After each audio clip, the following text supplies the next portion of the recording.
नमस्कार, मैं शीतल पी सिंह, सत्यहिंदी.com पर आपका स्वागत है। आज अनेक मुद्दे थे, मैं बल्कि कन्फ्यूज़ हो गया कि क्या आपसे किस मुद्दे पर आज कार्यक्रम करूँ, किस मुद्दे पर बात करूँ। लेकिन फिर सोचा कि बाकी मुद्दों के बारे में कुछ झलकियाँ आपको दिखा देता हूँ और जिस बात पर मैं सोच रहा हूँ कि आज का मुद्दा होना चाहिए, उस पर आपसे थोड़ा विस्तारित बात कर लूँगा। तो आज का मुद्दा तो रहेगा किसानों से संबंधित क्योंकि कल किसानों ने फिर से दिल्ली कूच के लिए एक कार्यक्रम तय किया है। 2 बॉर्डर्स पे जहाँ वो डटे हुए हैं, एक शंभू बॉर्डर हरियाणा से जो चंडीगढ़ से आता है आगे की ओर और अम्बाला पर बॉर्डर करता है और दूसरा खनौरी बॉर्डर। दोनों पर किसान डटे हुए हैं और वहाँ से वो कल 11 बजे 12 बजे कूच करना चाहते हैं। तो ये आज का मुद्दा तो ये है, लेकिन जो बहुत सारी ऐसी घटनाएँ हुई जो मुद्दा बन सकती थी, उनके बारे में थोड़ी-थोड़ी सी जानकारी आपके साथ शेयर कर ले रहा हूँ। सबसे पहले तो आज तेजस्वी यादव ने और ये मैं इसलिए भी इन घटनाओं को आपसे ज़िक्र कर रहा हूँ जो कि जो मेन स्ट्रीम मीडिया है, उसके लिए ये मुद्दे हैं ही नहीं। वो ज़्यादातर तो इग्नोर करता है और कभी किसी को लिया भी तो आलोचना के लिए लेता है या कहीं नीचे टिकर-विकर पे चला के इतिश्री कर लेता है। तो मैं कह रहा था कि तेजस्वी यादव ने आज एक जन विश्वास यात्रा शुरू की बिहार में। जैसा कि विधानसभा में अपने भाषण के दौरान उन्होंने कहा था कि अब वो पब्लिक के बीच जाएँगे। आज उन्होंने वो काम शुरू कर दिया। तो वो पहुँचे मुज़फ्फरपुर और वहाँ क्या हुआ, ये आप देखिए। जो है माई की पार्टी है, एनवाई की पार्टी है। हम कहना चाहते हैं माई के साथ साथ बाप की भी पार्टी है। ये बाप की पार्टी कैसे है? बी से बहुजन, ए से आगरा, ए से आधी आबादी और पी से पुअर मतलब गरीब। तो ये सब A to Z वाले लोग हैं। सभी बहुजन आ गए, सभी अगरा लोग आ गए, आधी आबादी हमारी महिला आ गई और सभी पुअर हमारे गरीब आ गए। ये माई के साथ साथ बाप की भी पार्टी है। तो हम लोग जोड़ने वाले लोग हैं, हम लोग तोड़ने वाले नहीं हैं। हम लोग प्यार की बात करते हैं, एकता की बात करते हैं, लेकिन भाजपा वाला लोग तोड़ना चाहता है। हम मुजफ्फरपुर के लोगों से जानना चाहते हैं, कई विधानसभा है। इसके बाद वो पहुंचे सीतामढ़ी और सीतामढ़ी में भी बहुत लोगों ने उत्साह से उनका स्वागत किया। वो याद आया कि जब विधानसभा के चुनाव हो रहे थे, तो जिस तरह तेजस्वी यादव ने पूरे कैंपेन को अपने पर केंद्रित कर लिया था और हर जगह उनको लोगों का बड़ा उत्साहपूर्ण समर्थन मिल रहा था, वैसे ही दृश्य आज इन दोनों रैलियों में नजर आए।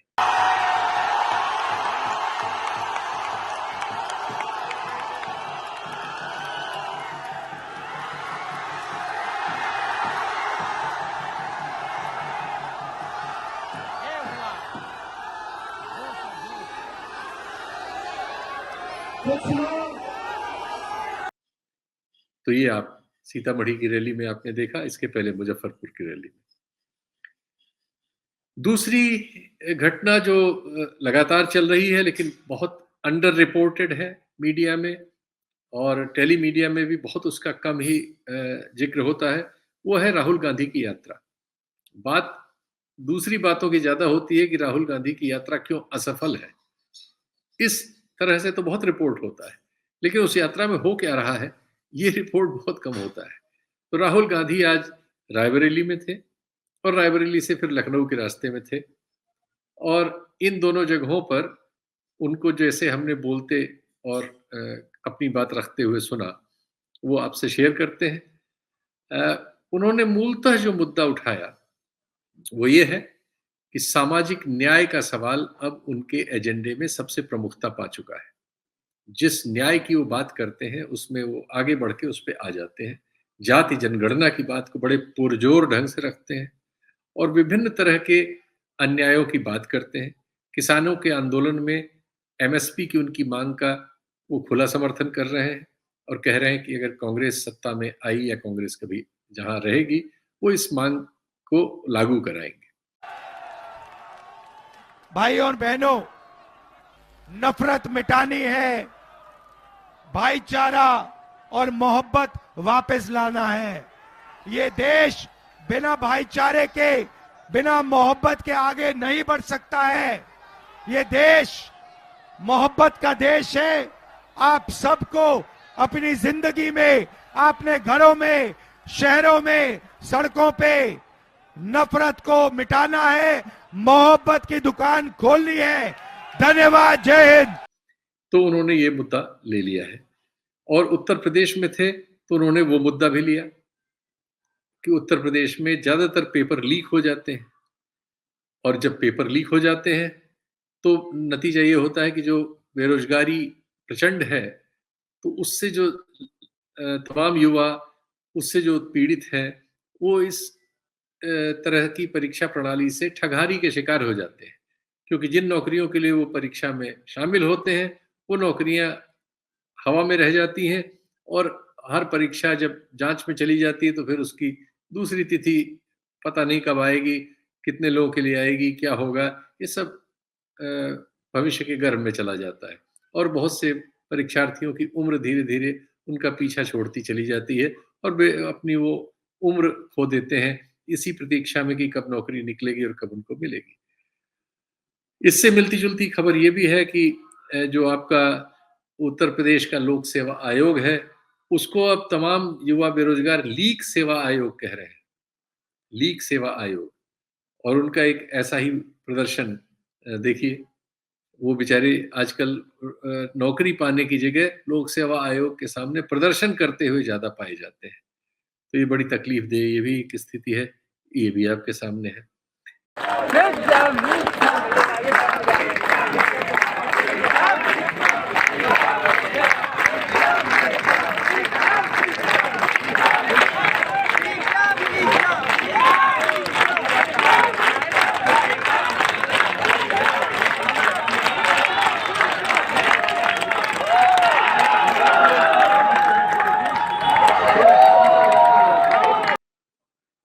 एक और घटना जिसका ज़िक्र किया जाना चाहिए, वो ये था कि अमेठी में ठीक उसी समय जब राहुल गांधी अमेठी अपनी न्याय यात्रा से अमेठी और रायबरेली होके लखनऊ जाने वाले थे, ठीक उसी समय स्मृति ईरानी जो अमेठी की फिलहाल सांसद हैं, केंद्रीय मंत्री हैं, वो भी वहाँ पहुँच गई थी। उन्होंने भी अपने कार्यक्रम लगा दिए थे। उनके कार्यक्रमों में ज़्यादातर ये हुआ कि बहुत सी जगहों से बुलडोज़र के शिकार स्त्री-पुरुष उनके सामने पहुँचे। ज़्यादातर स्त्रियाँ, रोती-बिलखती स्त्रियाँ, जिनके घर पता नहीं किन कारणों से कैसे प्रशासन में एक ये बुलडोज़र संस्कृति आ गई है उत्तर प्रदेश में, जो अब गरीबों को निशाना बना रही है और जहाँ-जहाँ वो छोटी-मोटी कोई गलती उनकी निकाल लेते हैं। बहुत सी जगहों पर गरीब ऐसी जगहों पर बसे हुए हैं जिनके कागज़-पत्तर उस तरह से नहीं होते। इनमें से बहुत सारे लोगों के घर ऐसे हैं, जो प्रधानमंत्री की जो घर देने की योजना है, उस योजना के तहत बने हैं। यानी वो उस अनुदान से बने हैं, लेकिन ऐसे घर भी बुलडोज़रों से गिरा दिए जाते हैं।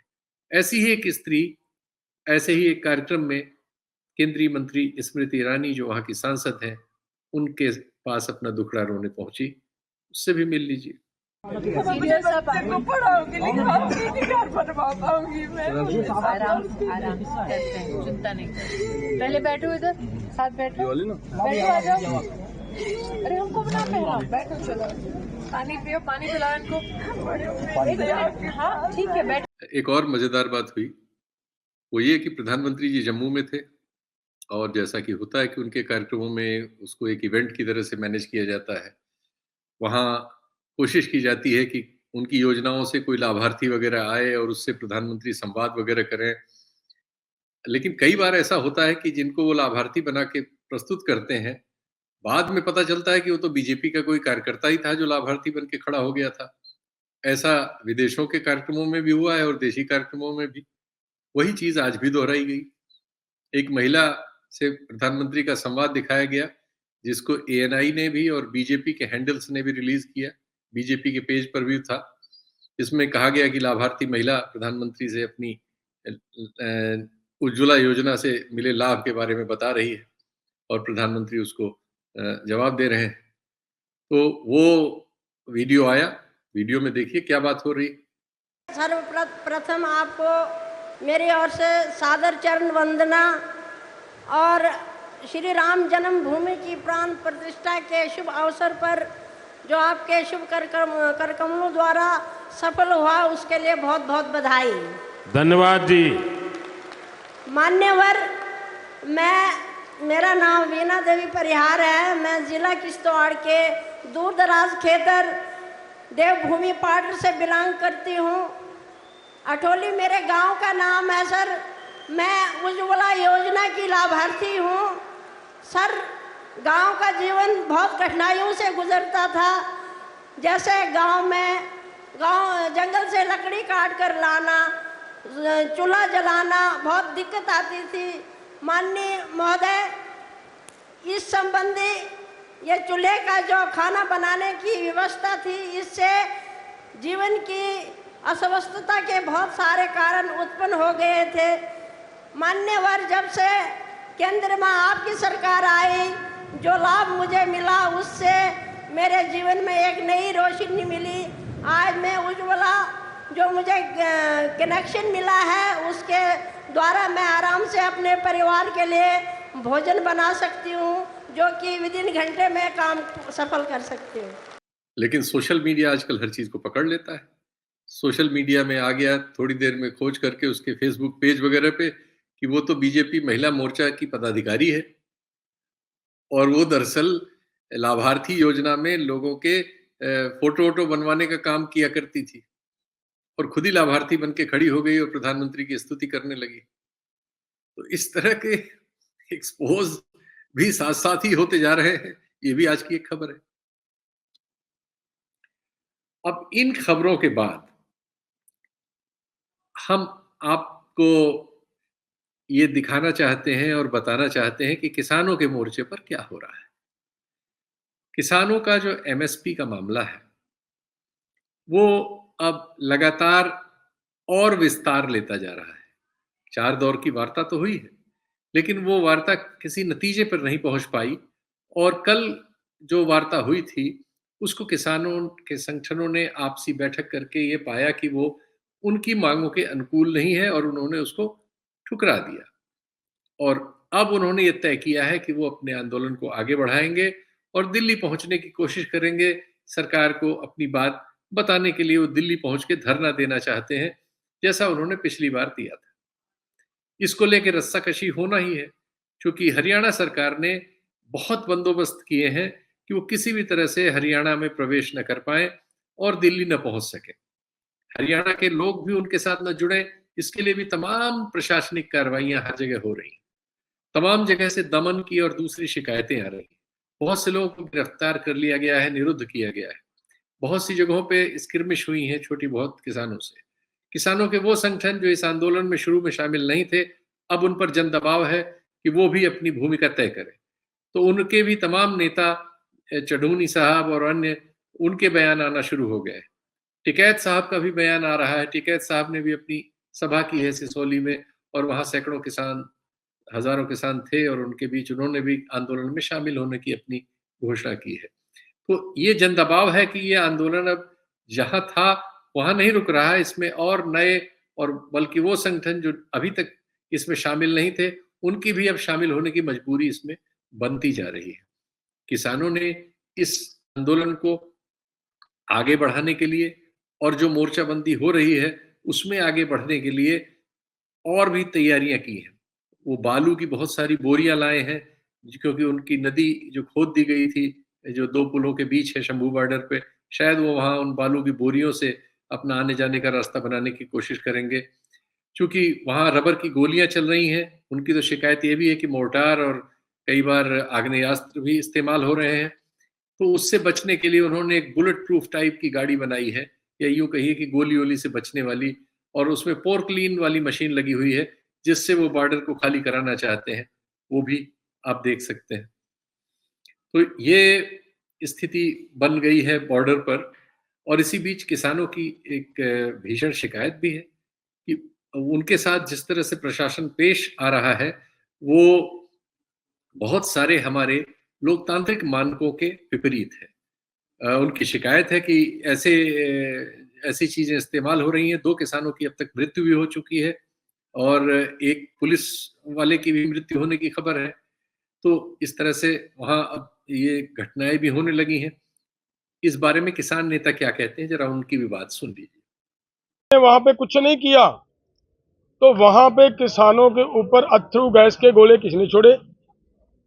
वहां पे किसानों के ऊपर SLR जैसे हथियार किसने चलाए? 315 बोर जैसे हथियार किसने चलाए? और मोटार जैसे हथियार किसने चलाए?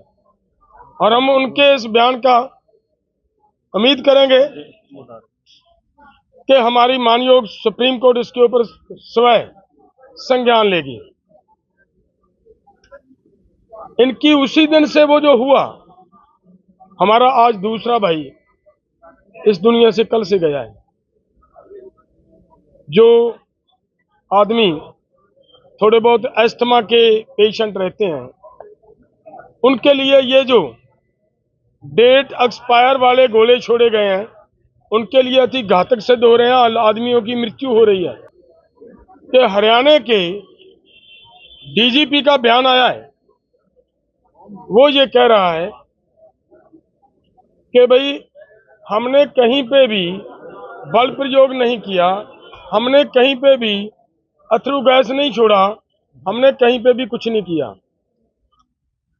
लेकिन आप सबके पत्रकारों के माध्यम से पूरे संसार को इस बात का पता चल चुका है कि वहां पे बॉर्डरों पे 3 दिन कैसे लोगों को जख्मी किया गया, टारगेट किया गया, सीधी गोलियां चलाई गई। इससे भी आगे मोटार जैसे खतरनाक हथियारों से हमला किया गया किसानों के ऊपर। किसान जो वहां मौजूद है, चूंकि इतने दिनों से जो स्किर्मिश वहां चल रही है, जब से वो वहां हैं, रोज वहां मुठभेड़ सी एक नौबत बनी हुई है और कई दर्जन किसान घायल हुए हैं। उनकी शिकायतें हैं कि उनको पैलेट गन से मारा गया है, रबर की गोलियों से मारा गया है और एक्सपायर्ड आंसू गैस के गोले उन पर छोड़े गए हैं, मोर्टार तक की शिकायत है। तो ये जो शिकायतें हैं, इसके बावजूद, और तमाम लोग अस्पतालों तक पहुंच चुके हैं, कई दर्जन लोग, इसके बावजूद उनका हौसला कहाँ है, ये जानने के लिए वहां मौजूद जो किसान हैं उनको एक हमारे मित्र ने रिकॉर्ड किया है। उनसे भी सुन लीजिए कि उनका हौसला कहाँ है। ਜਾਣਾ ਕੱਲ ਦਿੱਲੀ ਜੀ? ਬਿਲਕੁਲ ਜੀ, ਬਿਲਕੁਲ 9/9 ਜਾਣਾ ਜੀ, ਜਾਣਾ। ਅੱਛਾ, ਤਿਆਰ ਬਤਿਆਰ ਆ ਜੀ। ਅੱਛਾ, ਤੇ ਕਿਵੇਂ ਜਾਓਗੇ? ਬੈਰੀਕੇਡਿੰਗ ਤਾਂ ਇੰਨੀ ਸਖਤ ਹੈ। ਕੋਈ ਗੱਲ ਨਹੀਂ ਜੀ, ਤੋੜਦੇ ਨਿਕਲੇ ਅਸੀਂ ਪਹੁੰਚ ਚੁੱਕੇ ਆ। ਅੱਛਾ ਰਾਤ ਹੋਰ ਆਉਣਗੇ, ਅੱਛਾ, ਉਹਦੇ ਨਾਲ ਤੋੜ ਕੇ ਤਾਂ ਫਿਰ ਜੋ ਵੀ ਹੈ। ਤੇ ਨੁਕਸਾਨ ਵੀ ਹੋ ਸਕਦਾ ਨਾ ਇਹਦੇ ਨਾਲ? ਉਹ ਤੇ ਫਿਰ ਪਰਮਾਤਮਾ ਦੇ ਹੱਥ ਵਸ ਜੀ।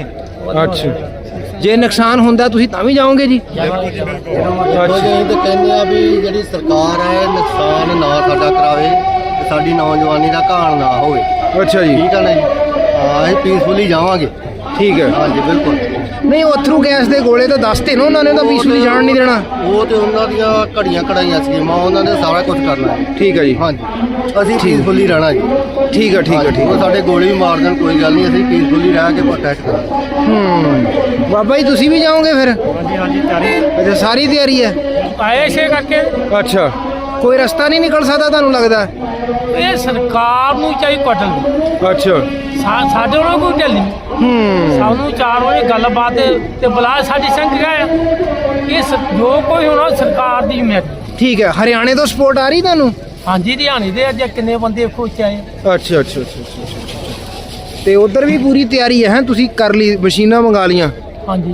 प्रशासन किसानों के इस आंदोलन को दबाने के लिए बहुत सी प्रशासनिक कार्रवाइयां कर रहा है। उनमें से एक कार्रवाई ये भी है कि सोशल मीडिया पर उनके जो हैंडल्स हैं, जो उनके समर्थक हैं और जो उनके बारे में खबरें दे रहे हैं, उस पर कैसे प्रतिबंध लगाया जाए। वो उस पर उसने अलग तरीके का इस्तेमाल किया है कि उनके अकाउंट्स ही सबके सीज कर दिए। आप स्क्रीन पर देख सकते हैं, इनमें से बहुत सारे अकाउंट्स जो किसानों के बारे में अपनी बात रखते रहे हैं।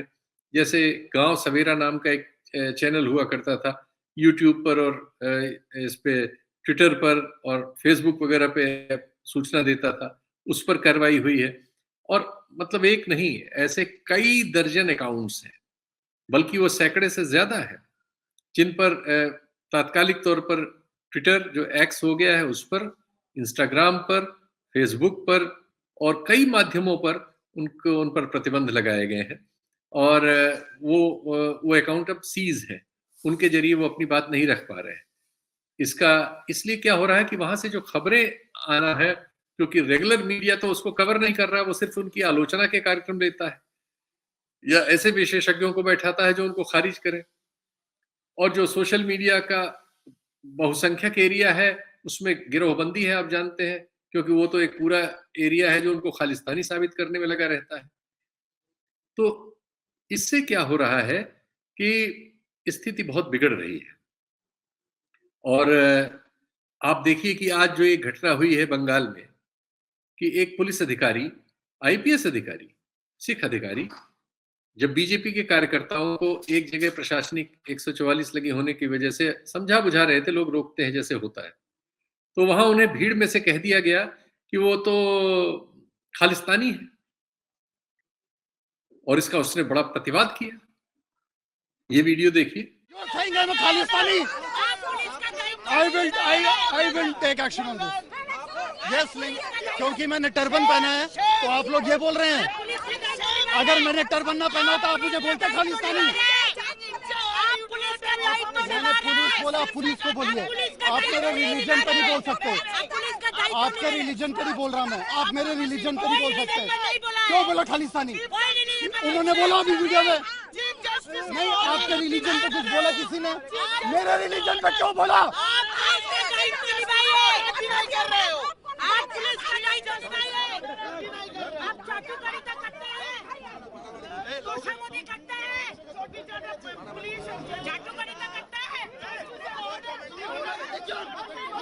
Nobody is making any comments on religion. Only you are making. मैंने पगड़ी पहना तो आप मुझे खालिस्तानी बोलेंगे? ये बता रहा है कि हमारे देश में सोच समझ कितने खतरनाक तरीके से गलत रास्ते पे जा रही है। इस तरह से अगर हम अपने अल्पसंख्यक तबकों के साथ उनकी निशानदेही करेंगे और ऐसा व्यवहार करेंगे तो हमें नहीं मालूम कि ये चीजें बिगड़ कर कहां पहुंचेंगी। ये एक बड़ी दुर्भाग्यजनक परिस्थिति है जो निर्मित हो रही है हमारी राजनीतिक अदूरदर्शिता और तात्कालिक लालच से। चुनाव जीतने के जो तात्कालिक लालच है वो दीर्घकालिक समस्याएं पैदा करने जा रहे हैं। तो आज जब ये किसानों की कॉल है और कल वो आने के लिए जद्दोजहद करेंगे, आज के मुद्दे को हम उनके इस आह्वान के साथ रोकते हैं और कल देखते हैं कि क्या होता है। उम्मीद की जानी चाहिए कि कोई ऐसी हिंसक घटनाएं न हो जो हमारी इस समस्या को वार्ता की जगह दूसरे रास्तों पर ले जाए। तो आज के लिए इतना ही। बहुत बहुत धन्यवाद। नमस्कार। सत्य हिंदी का ऐप डाउनलोड करें गूगल प्ले स्टोर पर।